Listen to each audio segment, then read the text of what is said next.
ईश्वर की अनुभूति, ईश्वर की प्राप्ति, आत्मज्ञान, वैराग्य, समाधि आदि आध्यात्मिक उपलब्धियां थोड़े काल में नहीं हो पाती है, थोड़े से पुरुषार्थ से नहीं हो पाती है, थोड़े से ज्ञान विज्ञान से नहीं हो पाती है। इसके लिए लंबे काल की पुरुषार्थ की, ज्ञान विज्ञान की अपेक्षा रहती है। इसी तरह से केवल अत्यधिक पुरुषार्थ करने से भी इसमें सफलता आवश्यक नहीं होती है। किसी एक ही क्षेत्र में सब कुछ लगा देने पर भी सफलता मिल जाए ऐसा आवश्यक नहीं होता है। इस कारण से किसी भी कार्य को उसके कारण के आधार पर ही सिद्ध किया जा सकता है।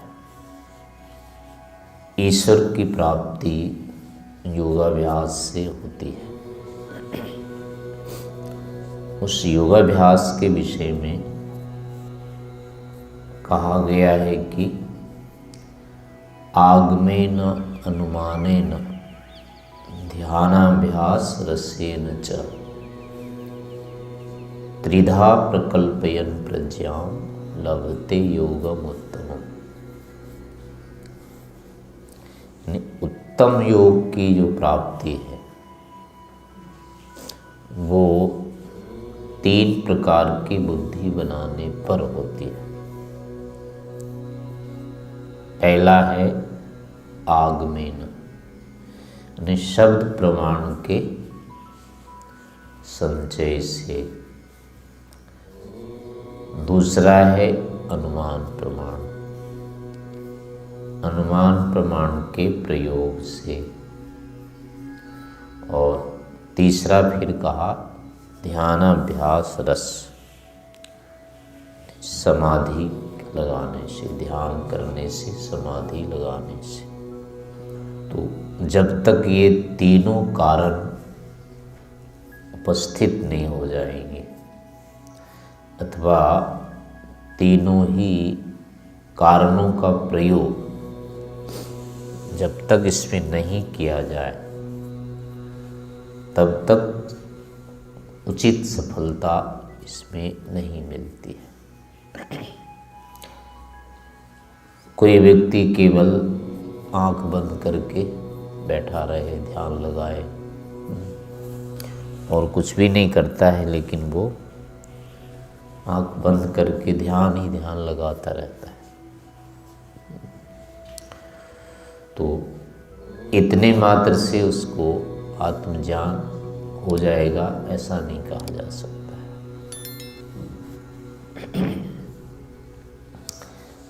कोई व्यक्ति बहुत अधिक बुद्धिमान है,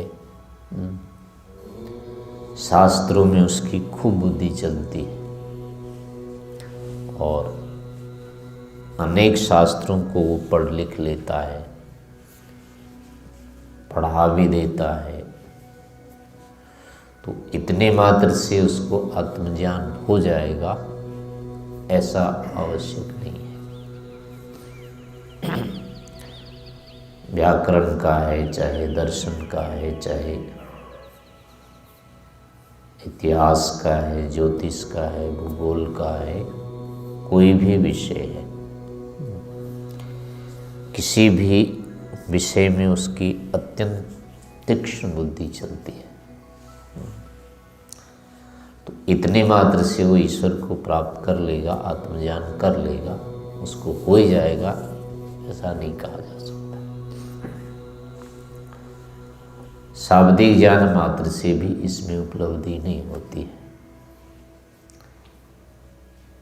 ऐसे ही कोई बहुत अधिक तर्क वितर्क कर लेता है, किसी भी विषय में वो फटाफट निष्कर्ष निकाल लेता है, अनुमान निकाल लेता है, कर लेता है, तो इतने मात्र से भी उसको नहीं होगा, आत्मज्ञान हो जाएगा ऐसा नहीं। लेकिन इनमें से किसी का प्रयोग नहीं करता है तो भी नहीं होगा। योगाभ्यास के लिए, ध्यान के लिए, आत्मज्ञान के लिए, ईश्वर प्राप्ति के लिए शब्द प्रमाण भी चाहिए, शाब्दिक ज्ञान भी होना चाहिए, शास्त्रों का अध्ययन होना अनिवार्य होता है। इसमें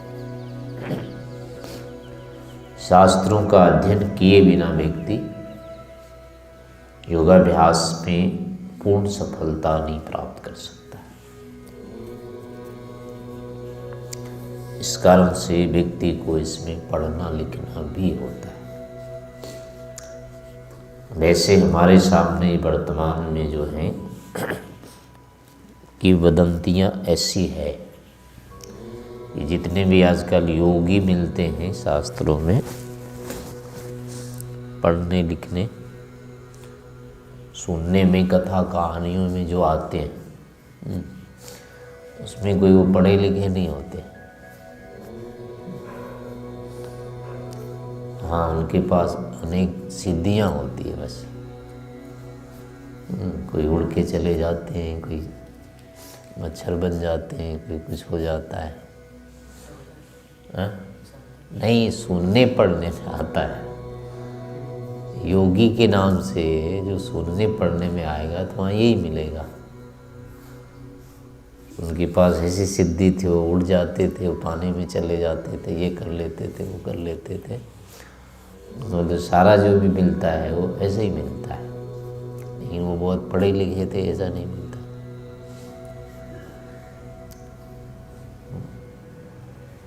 तो ऐसा फिर जो वो केवल कहानी है वस्तुतः। यदि वो योगी थे तो पढ़े लिखे भी होंगे, वो अनपढ़ व्यक्ति नहीं हो सकता योगी। योगी होगा तो वो पढ़ेगा, अथवा जिसने इस क्षेत्र में बिना पढ़े लिखे अपना योग सिद्ध कर लिया तो उसके सिद्धांत में न्यूनता मिलेगी, उनकी बातों में विरोधाभास मिलेगा, यानी तत्व ज्ञान उनका प्रमाणिक नहीं होता है। तो ऐसे अपने बहुत सारे संत मिलते हैं, साधु सज्जन महात्मा हैं बहुत सारे ऐसे, लेकिन उनके जो सिद्धांत होते वो निर्दोष नहीं होते। यद्यपि उनका जो नियम का क्षेत्र है, व्यवहार का क्षेत्र है, लेन देन का क्षेत्र है, वो ठीक है, उसमें छल कपट आदि जो स्थितियां हैं ये सब नहीं है उनके अंदर। तप त्याग जो होना चाहिए वो सब है, लेकिन उनके सिद्धांत जो मिलेंगे, ईश्वर के बारे में उनकी जो मान्यता मिलेगी वो उचित नहीं कही जा सकती है, उसमें त्रुटि होगी। मध्यकाल के जितने भी संत हैं उनके नाम से आजकल जो सिद्धांत मिलते हैं कोई भी निर्दोष नहीं होता है। सभी के सिद्धांतों में दोष है, या तो कोई अलग से तो ईश्वर को प्रायो मानते नहीं है, ईश्वर को एक स्वतंत्र तत्व वो मानते ही नहीं है, प्राय अवतारवाद मान लेते हैं। जो भी होता है कोई व्यापक भी मानते हैं, एक देशी भी मानते हैं, जन्म भी लेता है, जन्मा भी होता है, ऐसे दोनों ही होते हैं उनके सिद्धांत।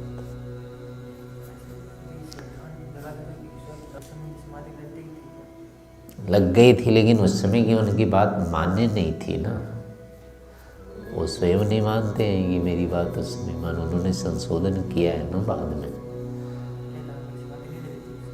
समाधि लगी थी लेकिन फिर भी यानी वो निर्दोष नहीं थी स्थिति, उसको बाद में इन्होंने संशोधन किया है। जैसे ये एक अद्वैतवाद का उदाहरण देते हैं स्वामी जी। स्वामी जी पहले अद्वैतवाद मानते थे, तो सत्यार्थ प्रकाश पढ़ने के बाद उसका इन्होंने संशोधन किया है। तो उस अवस्था में अब समाधि अब कहेंगे तो वो कैसे कहेंगे कि मेरी समाधि थी? वो वहाँ समाधि का मतलब होता है किसी विषय में विशेष स्थिति बन जाना, बस। सिद्धांत दोष तो रहेंगे फिर वो नहीं, यानी कुछ भाग रहेंगे, उसके आंशिक ज्ञान माना जाएगा, तत्व ज्ञान नहीं माना जाएगा। उसमें सुधार तो करना ही पड़ेगा, इन्होंने किया भी है।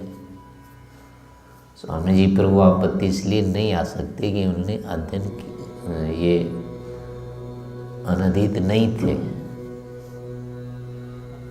स्वामी जी लगते तो थे अनपढ़, लेकिन वो अनपढ़ नहीं थे।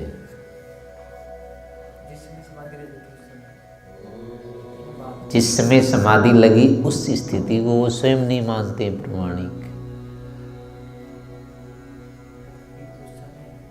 लग गई थी, लेकिन उसके बाद भी वो कहते हैं ना, तब भी मेरी भ्रांति थी और मैंने उसका सुधार किया है, ऐसा भी तो कहते हैं। इसलिए उसी बात को तो मैं कह रहा हूँ ना कि उनके जो सिद्धांत होते हैं, अगर नहीं अध्ययन किया हुआ है तो उसमें दोष रहते, और जो स्थिति बनती है वो वैराग्य परक थी। उनकी जो विशेषता थी ना स्वामी जी की, जैसे उस समय की थी, वो जो बल देते हैं उस पर, वो वैराग्य वाला भाग है, तो ज्ञान वाला भाग नहीं है। वो समाधि के भी तो पता नहीं कितने स्तर होते हैं, एक स्तर थोड़े होता है समाधि के। मान ली बाह्य विषयों के साथ संबंध कट गया, इसके बाद ये समाधि की स्थिति है। चित्त वृत्तियों का अगर नहीं निरोध हो गया, बाह्य वृत्तियां नहीं है, तो समाधि और क्या है? ये सुसुप्ति क्या है? वो सुसुप्ति समाधि मोक्षेषु ब्रह्मरूपता, यानी सुसुप्ति की जो स्थिति होती है वो समाधि की स्थिति होती है। सुसुप्ति में क्या होता है? बाह्य विषयों के साथ संबंध पूरा कट जाता है। तो ऐसे अगर कहीं भी बाह्य विषयों के साथ संबंध आपने काट लिया तो वो चित्त की स्थिति समाधि वाली होगी, लग गई समाधि। अब ये अलग विषय जब कहेंगे किस विषय में लगी, अब वहाँ से खतरा हो जाएगा। समाधि भी एक ही विषय में थोड़े होती है, और समाधि के एक ही स्तर थोड़े होते हैं। तो स्थूल भूत में भी समाधि लगती है, सूक्ष्म भूत में भी समाधि लगती है। जैसे भूतों में समाधि लगती है वैसे इंद्रियों में समाधि लगती है, इंद्रियों में जैसे लगती है वैसे मन में लगती है, मन में लगती है वैसे आत्मा में लगती है, आत्मा में लगती है वैसे परमात्मा में लगती है। तो सब बराबरी थोड़े होते हैं। समाधि तो यहीं से कह देंगे, योगी तो व्यक्ति यहीं से हो जाएगा जिस दिन उसकी वृत्तियों का निरोध हो गया, उसी दिन से वो तो योगी हो गया। लेकिन योगी हो जाने से अब कौन विषय वाला योगी है? यहाँ आने पर फिर होगा ना वो। योगियों के तो डॉक्टर के स्तर नहीं होते हैं क्या? इतने बड़े बड़े डॉक्टर, छोटे छोटे जो सुई लगाना आता है उसको भी डॉक्टर बोलते हैं कि नहीं बोलते हैं? सुआ जिसको लगाना आ गया वो डॉक्टर। लेकिन डॉक्टर इतने बड़े थोड़े होते हैं, बड़े बड़े ऑपरेशन करते हैं, पता नहीं कितने रोगों को जानते हैं, कितना सारा, वो भी तो डॉक्टर ही होते हैं। लेकिन जो अपना साइकिल पर घूमते हैं वो भी डॉक्टर होते हैं। ऐसे योग में भी हो जाता है। जिसको ध्यान करना आ गया, मान लिया, बैठ जाता है आधा घंटा और वो बिल्कुल वृत्ति निरोध स्थिति हो जाती है उसकी, हो गया योग। इसमें क्या आ गया? चित्त वृत्तियों का निरोध जहाँ से शुरू हो जाता है किसी का, उसका योग शुरू हो गया। जिसको ये अवस्था प्राप्त होगी वो योगी है। लेकिन बात आती है ये कि किसी के पास मतलब 50 रुपये हैं, धन तो 50 रुपये भी है ना, पर वो धनी है क्या? जिसके पास 150 रुपये होते हैं उसको धनी बोलेंगे नहीं बोलेंगे? क्यों? धनमस्या स्थिति, इसमें क्या है, व्युत्पत्ति करो। धनी किसको कहते हैं?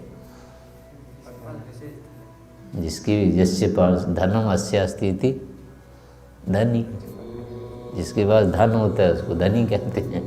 वो 50 रुपया धन है या नहीं? तो वो धनी है कि नहीं है?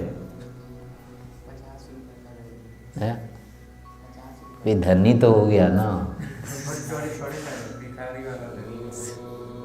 तो ऐसे ये भी हो जाएगा। धन अगर व्युत्पत्ति करना चाहे, योग शब्द के द्वारा अगर उसको करना चाहे, तो योग तो चित्तवृत्ति निरोध थोड़ा भी होने पर भी योग निरोध है। वो स्थिति जिसको योगी कहेंगे उसमें क्या है। लेकिन फिर वो कहेंगे जैसे धन के विषय में होता है, थोड़े मोड़े धन होने से धनी नहीं कहलाता है। अधिक जहाँ होता है, बलवान किसके पास बल नहीं होता है, और पहलवान होता है क्या? वो नहीं हो, क्यों नहीं होता है? यानी अतिशय अर्थ में कहीं होता है प्रयोग। धन होगा लेकिन पर्याप्त धन होगा तब धनी कहेंगे, बल होगा, पर्याप्त बल होगा तब उसको बली कहेंगे, बलवान कहेंगे। ऐसी किसके पास विद्या नहीं होती है? गधे के पास, घोड़े के पास ज्ञान होता है कि नहीं होता है कुछ? तो उसको ज्ञानी बोले या नहीं बोले? नहीं बोलते हैं ना। क्यों नहीं बोलते हैं? पर्याप्त नहीं है वहाँ। अतिशय अर्थ में ये प्रयोग होता है।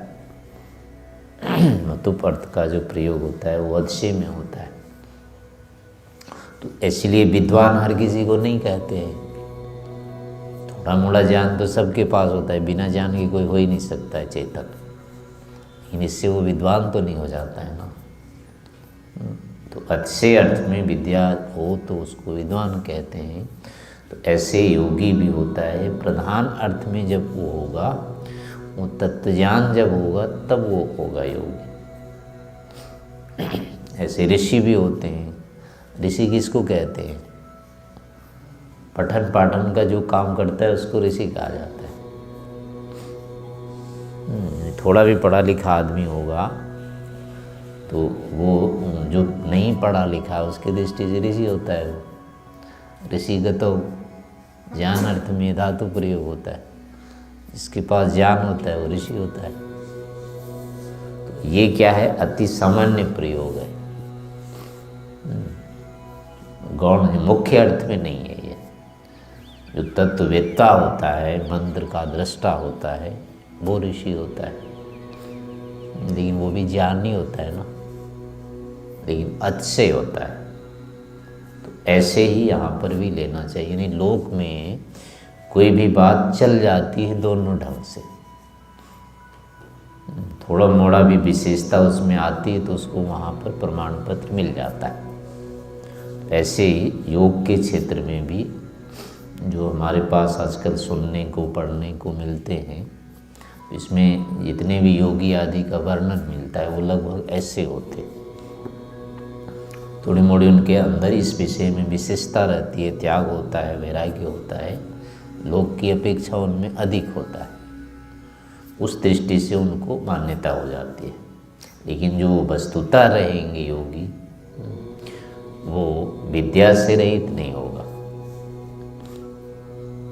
उनके पास शाब्दिक ज्ञान भी रहेगा, वो विद्वान होते। पहले जो होते थे उसमें ये नियम होता था। तो ऐसे ही कोई आजकल व्यक्ति, ये भी परंपरा होती है कि वो जो ध्यान लगाने वाले होते हैं वो पढ़ना नहीं चाहते हैं, वो पढ़ते नहीं हैं, बोलते हैं कि पढ़ने लिखने से क्या होता है। ये तो अपना होता है। योग के बारे में आजकल ये भी चलता है, ये तो होता है, करने से थोड़े होता है। किसी को वैराग्य हो गया हो, वैराग्य करने से थोड़े होता है, वो होता है। तो ऐसी मान्यताएं चलती है जो आध्यात्मिक क्षेत्र में, किसी को वैराग्य हो गया तो करने से नहीं हुआ है, वो हो जाता है। ऐसा नहीं है, ये गलत है सिद्धांत। वैराग्य भी ज्ञान विशेष है, भी अभ्यास से होता है। इस जन्म में नहीं किया है, लेकिन वो पिछले जन्म में इस विषय पर किया हुआ है प्रयास, वैसे नहीं हुआ है। तो इसलिए यानी कि अभी की अवस्था में मान लीजिए अपने को एकाएक आज से ही कहेंगे मैं तो बस अब कुछ भी नहीं करूँगा, ईश्वर को प्रत्यक्ष करके उठूँगा, तो आप मर जाएंगे, जीवित नहीं रहेंगे, ईश्वर प्रत्यक्ष तो होगा नहीं। एक दिन में ऐसा नहीं हो सकता है, चाहे कुछ भी कर लो और हट बैठ जाओगे तो मैं तो करके उठूँगा कल, बिना किए उठूँगा ही नहीं तो कुछ नहीं होगा। जब तक इस विषय में पर्याप्त ज्ञान नहीं हुआ है, नहीं होगी सफलता। तो ऐसे ही कोई व्यक्ति कहेगा मैं ध्यान नहीं करूँगा, मैं खूब शास्त्रों का अध्ययन कर लूँगा, समझ लूँगा पूरा, चारों वेद मुझे पढ़ लेना है, वेद पढ़ने के बाद हो जाएगा, तो ये भी उसकी भ्रांति होगी। वेद पढ़ने के साथ साथ उसको ध्यान करना ही होगा। वेद के अनुसार जो भी है उसको अलग से ध्यान भी करना होगा, यम नियम का पालन करना होगा, अष्टांग योग का पालन करना होगा। उसको करते करते ही वही वेद में जो ज्ञान है वही ज्ञान वहाँ फिर फलीभूत होगा। यूँ जो ज्ञान है वहाँ सामान्य अर्थ में रहता है शाब्दिक ज्ञान, उसको फिर से अतिरिक्त विशिष्ट बनाया जाता है। तो पढ़ेगा भी, पढ़ने के बाद फिर उसको प्रयोग करेगा, उसको प्रयोग करने के बाद उस पर पहुँचेगा। लेकिन शाब्दिक ज्ञान से तत्व ज्ञान तक पहुँचने के लिए क्या होता है, फिर बीज की स्थिति में अनुमान का प्रयोग करना होता है। ऐसे आपने सुन लिया ये शरीर अनित्य है, पढ़ लिया, सुन लिया और ये तत्व ज्ञान है, गलत नहीं है, मिथ्या ज्ञान नहीं है, शरीर अनित्य है। लेकिन इसके बाद सुनने से क्या होगा, तत्व ज्ञान नहीं होगा। इस अवस्था को प्रत्यक्ष रूप में देखने के लिए बहुत सारे अनुमान करने पड़ेंगे। बिना अनुमान किए आप इस शब्द शाब्दिक ज्ञान से तत्व ज्ञान यानी प्रत्यक्ष तक पहुंच ही नहीं सकते। अनेक बार इसको करना पड़ेगा, करते करते करते करते फिर जाकर के यही जो इसमें लिखा है कि शरीर अनित्य है वो जाके लगने लग जाएगा। हर कोई जानता है कि आत्मा शरीर से अलग है, कौन नहीं जानता है, शाब्दिक ज्ञान ये है सबको, लेकिन अनुभूति के स्तर पर थोड़ी, प्रत्यक्ष स्तर पर थोड़े होता है। तो अब कोई प्रत्यक्ष स्तर पर पहुंचना चाहता है तो उसको अनुमान करना ही पड़ेगा। शब्द से प्रत्यक्ष पर जाने के लिए उसको अनुमान की प्रक्रिया लगानी पड़ेगी, अनेक प्रकार के हेतु उसको देने पड़ेंगे। अपनी बुद्धि की जो स्थिति है उसको तोलना पड़ेगा, उसको कारण क्या है, ज्ञान होने के बाद भी हमको लग क्यों नहीं रहा ऐसा, इस पर उसको जा करके कारण को ढूंढना पड़ेगा। हमारे चित्त में जो होते हैं हम बाहर केवल उसी को निकाल पाते हैं जो अंदर गया है। अभी आपने मान लो किसी चीज़ को नहीं देखा है, यहाँ पर कोई बिल्ली मान लो नहीं आई अभी, तो उसके बारे में अनुभूति को ठीक ही नहीं कि बिल्ली आई, इस कमरे में है बिल्ली, ऐसा लगेगा ही नहीं। लेकिन देख लेने के बाद बिल्ली को अब लगेगा कि हाँ बिल्ली है यहाँ। तो ऐसे ही इसमें होता है कि हमको अनुभूति वही होती है जिसको हमने किसी प्रकार से उस ज्ञान को उत्पन्न किया है। बिना ज्ञान को उत्पन्न किए हुए अनुभूति नहीं बनती है। तो इसीलिए क्या होता है, पहले शाब्दिक ज्ञान करना होता है। शाब्दिक ज्ञान करने के बाद अब चूँकि हमारी इंद्रिय सन्निकर्ष के कारण अनेक प्रकार की अनुभूतियाँ होती रही है उस विषय से, तो वो मिथ्या ज्ञान के भी संस्कार हमारे बनते रहते हैं, वो पता नहीं लगता है। वैसे तो अनुभव करने के बाद ही संस्कार बनता है, उसके बिना नहीं बनता है, लेकिन उसका ज्ञान हमको रहता है नहीं कि हमने बना लिया। तो ऐसे ही किसी भी विषय में मिथ्या ज्ञान के भी संस्कार हमारे चित्त में संग्रहित होते रहते हैं। अब जब शब्द ज्ञान से या ठीक ज्ञान एक बार हम करते हैं तो वो उससे क्या होता है, हमारे चित्त में जो पहले से संचित ज्ञान होते हैं, विपरीत ज्ञान, वो उसको रोकते हैं। रोकने के कारण से क्या होता है, ये यथार्थ अनुभूति नहीं जागती है, तो उनको फिर हटाना होता है। जब तक वो नहीं हट जाएंगे, वो फिर ये जो ठीक ज्ञान हुआ है अभी, ये अनुभूति रूप में नहीं बनेगा। इस कारण से क्या होता है, अब इसके लिए और कोई प्रक्रिया नहीं हो, ध्यान में जा कर के फिर उसको चिंतन करना पड़ेगा, नहीं निधिध्यासन करना होगा, आत्मनिरीक्षण करना पड़ेगा कि किस कारण से हम अटके हुए हैं, क्या कारण यहाँ हो सकता है, कौन कौन सी हमारी मान्यताएं है। दोष क्या है वो, दोष निमित्ता नाम तत्व जानात अहंकार निवृत्ति, दोष निमित्तम रूपादयो विषया संकल्प कृता। तो ये सब क्या होते हैं, यानी कि हमारे पास इन्हीं सब विषयों से संबंधित मिथ्या ज्ञान के संस्कार बने रहते हैं। वो संस्कार जो होते हैं, अब हमको पढ़े सुने जो यथार्थ ज्ञान होते हैं, उनको अनुभूति के रूप में बनने नहीं देते हैं। उनको अनुभूति रूप में बनाने के लिए फिर क्या होता है, इन्हीं जो बाधक ज्ञान होते हैं संस्कार के रूप में, उनको हमें हटाना होता है। वो तभी हटेंगे जब अंदर जाके देखेंगे, वैसे तो दिखेंगे नहीं, पता नहीं लगेगा। अपने अंदर मिथ्या ज्ञान है अर्थात राग द्वेष होता है, ये बाहर से थोड़े दिखते हैं, प्रयोग होते रहते हैं, व्यवहार में इनका करते रहते हैं प्रयोग, लेकिन है अपने पास ये दोष, ये नहीं दिखेगा कभी। इनको देखने के लिए फिर से आंख बंद करनी होगी। वो आता है ना, चक्षु निरोधी, क्या है याद, आवृतश्चक्षु अमृतत्वं पश्यति, परांचिखानि पितृणत् स्वयंभू तस्मात् परां पश्यति नान्तरात्मा, कश्चित् धीरः प्रत्यगात्मानम् ऐक्षत आवृतश्चक्षु अमृतत्वम् इच्छति।